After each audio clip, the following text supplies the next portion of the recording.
Olá pessoal, eu sou a professora Meridiane Cristina, estou aqui hoje para mais uma videoaula. Hoje videoaula de redação especificamente para os alunos do ensino médio. Vamos lá?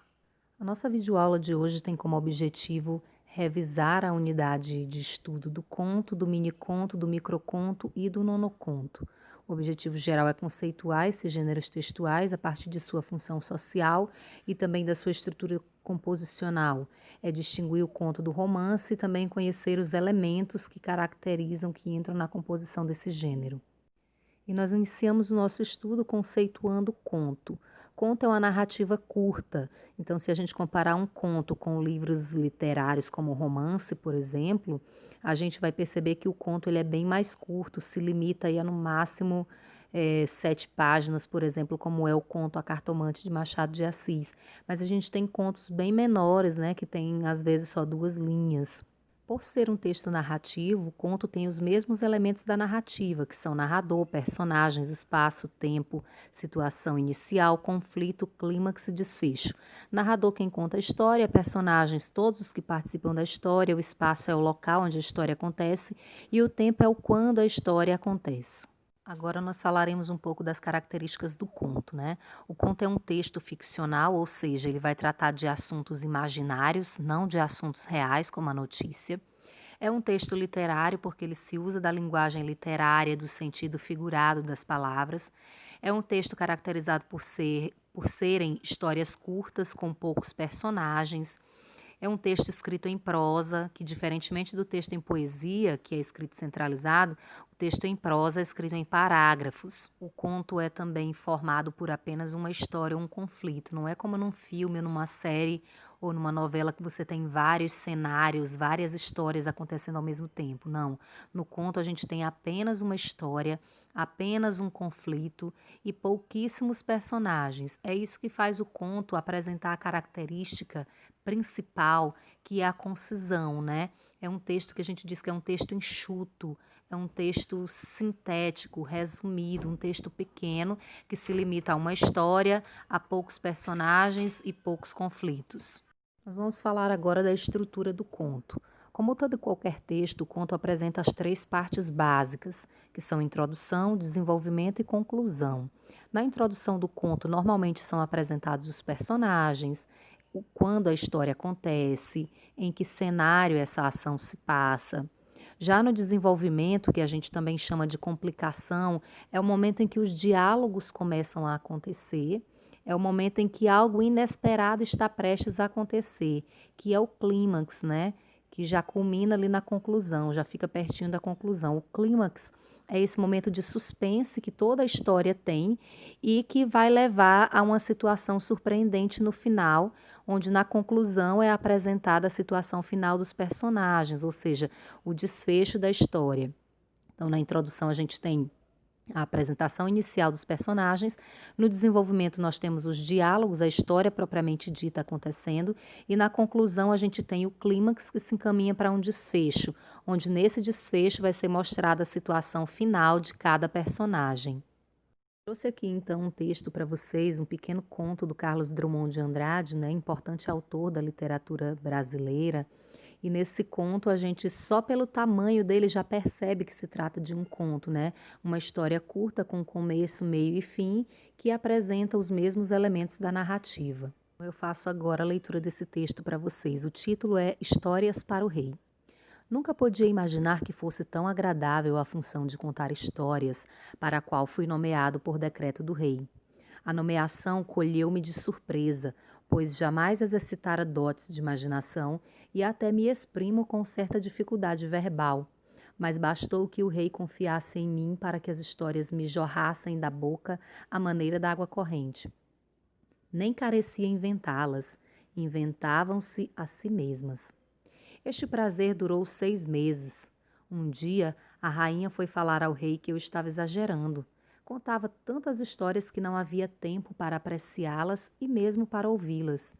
O rei, que julgava minha facúndia uma qualidade, passou a considerá-la um defeito e ordenou que eu só contasse meia história por dia e descansasse aos domingos. Fiquei triste, pois não sabia inventar meia história. Minha insuficiência desagradou e fui substituído por um mudo. que narra por meio de sinais e arranca os maiores aplausos. Na próxima imagem eu trago para vocês aí o mesmo conto, só que todo dividido aí nas partes principais que um conto deve ter. Então esse conto tem um título. O primeiro parágrafo apresenta a situação inicial, que é onde o personagem é apresentado, é onde fala um pouco do tempo que a narrativa aconteceu, foi um dia, né? Ele não especifica esse tempo, e fala um pouco também do cenário, né? Que é esse cenário de realeza. No segundo parágrafo, nós já temos o conflito gerador. É aquele momento em que a gente percebe que algum problema vai aparecer. O cara estava lá contando histórias e aí, de repente, a rainha não gostou e ela pediu que uma providência fosse tomada. Então, esse é o momento do conflito.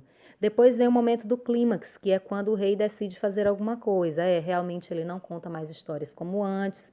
Isso é um defeito. A gente vai pedir que ele conte agora só meias histórias e que ele descanse aos domingos. Esse é o momento do clímax. Aí vem o momento do desfecho.